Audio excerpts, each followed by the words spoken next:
them for what they are. That person is not who you thought they were. So move on, and at the risk of sounding callous, get over it. You don't need everyone that you think you need. You're depending on too many people. You don't need all of your coworkers to support you. You don't have to have all your friends and family members cheering you on. The less you depend on people, the greater the anointing in your life. If you've ever been good to somebody who wasn't good back, if you ever poured yourself into an individual, a company, a place, or thing, and didn't get the results you expected, if you've ever had a moment in your life that you have measured yourself and come up short, this message is for you. If you've ever given your best to somebody and they act like it was nothing at all, then this one is for you. You cannot hang out with a bunch of defeated, going nowhere, no vision men and be an overcomer. You are who you hang around. I want you to listen at them and think about you, because it is possible to develop a mentality to fit your environment that simply makes the best of a bad situation. I'm not happy. I'm not getting the most out of my life, so I'm going to bring my expectation down to my reality and enjoy the fact that at least they didn't carry me off to the morgue today. I'm still here.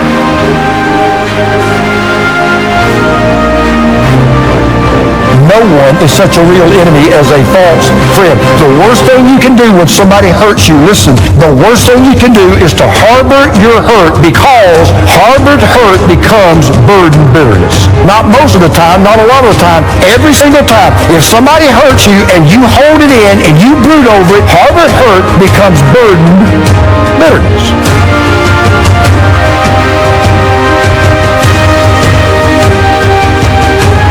When someone breaks our trust, we question ourselves too.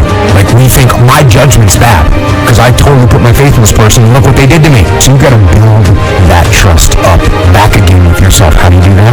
Lead, learn, work out, be alone. It's okay to be alone.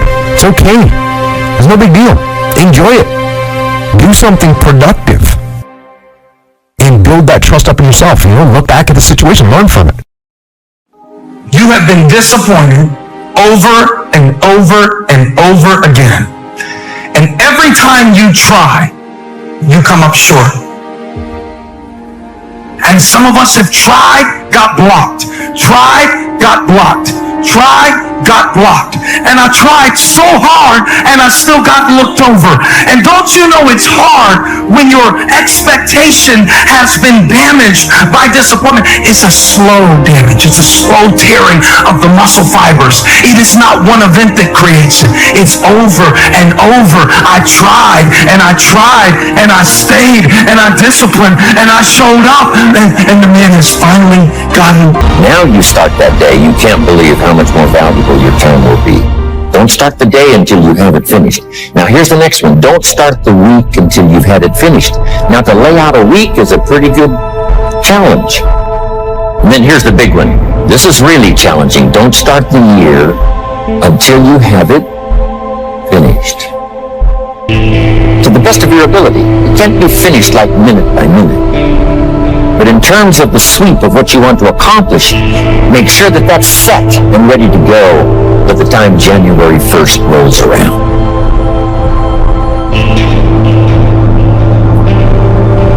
And it might get all upset. It might get torn up when you do a new one. You make so much progress the first 90 days that now you've multiplied it all by 2, by 3. Because that happened to me. I thought, wow, this is going to be a great year. By the time I'd finished the 3rd month, I'm rolling, I'm soaring. So many things are happening, I revised my whole year's plan. Next key, to time management. And that's work longer and harder. But see, there's a limit to that. I almost lost my health the first year. I went so crazy about personal development and achievement, I just went bonkers. You know, I told you I was skinny. By the end of that first year, I was a walking shadow. And then it suddenly occurred to me, what if I got rich and too ill to spend it? I mean, that was a shocker. So I started, developing a little more reasonable. Because I said, if 12 hours won't do it, I'll work 14. If that won't do it, I'll work 18. I mean, how many hours it takes. And sure enough, it cost me too much. So see, working longer and harder for some might be appropriate. Here's the key. Not to work harder, but smarter. We give up so quickly. The first time we get turned away, we go home. The first person that doesn't like us, the first person that doesn't help us, the first time it gets a little hard, many of us are so quick to see disappointment as a dead end. If you can't get in, go up. If you can't get through on this level, go up to a higher level. Sometimes the reason God allows you to be restricted is because you're at the wrong level. And sometimes He'll put a disappointment in your life so you have to climb over it. Restoration will come. Healing will come if you won't give up.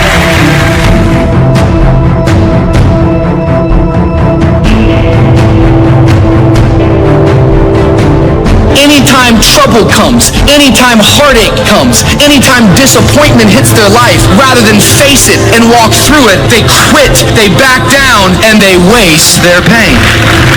Pain has a purpose. Don't let your pain define you. Let your pain refine you.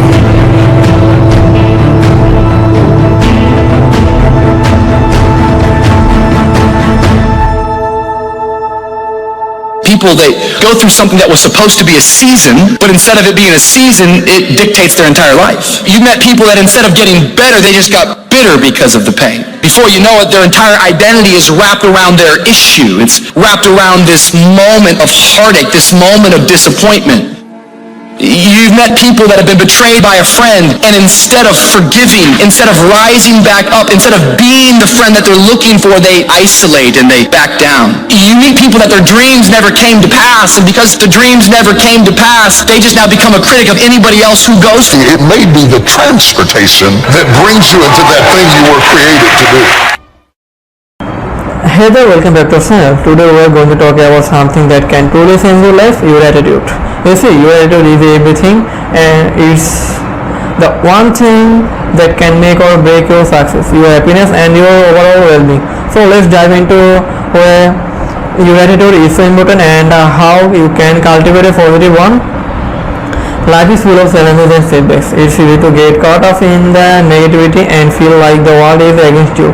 But here's the thing, it's not what happens to you, but how you react to it that matters.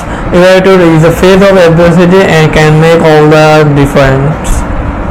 It's about choosing to see the silver lining, finding the lesson in the struggle, and believing that you have the power to overcome anything. Now let's take a look at some of the most successful people in the world. What do they all have in common? A positive attitude. They did not let failure, rejection, or criticism define them. Instead, they use it as fuel or to propel them forward. They believe in themselves and their abilities, and they never give up. That's the power of a positive attitude. It can turn obstacles into opportunities and setbacks into comebacks. But here's the thing. Cultivating a positive attitude is not always easy. It takes practice, patience, and perseverance. It's about retraining your mind to focus on the good, to be grateful for what you have, and to see the potential in every situation. It's about surrounding yourself with positivity, feeding your mind and inspiring content, and being mindful of your thoughts and words. So how can you cultivate a positive attitude in your own life? Start by taking care of yourself physically, mentally, and emotionally. Exercise, eat well, get enough sleep, and practice mindfulness. Surround yourself with people who lift you up and support your dreams. Set goals for yourself and take consistent action towards them. And most importantly, be kind to yourself, goals for yourself and take consistent action toward them. And most importantly, be kind to yourself. Remember that it's okay to have bad days, but it's how you bounce back that matters. Lastly, remember that your attitude not only affects you but also those around you. Your positivity can be contagious and inspire others to adopt a similar mindset. By being a beacon of light in a world full of darkness, you can make a real difference. So embrace the power of your attitude and watch as it transforms your life and the lives of those around you. Thank you for turning into the remember your attitude is everything. Choose positivity, choose growth, and choose happiness. Until next time, stay positive and keep shining bright.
you.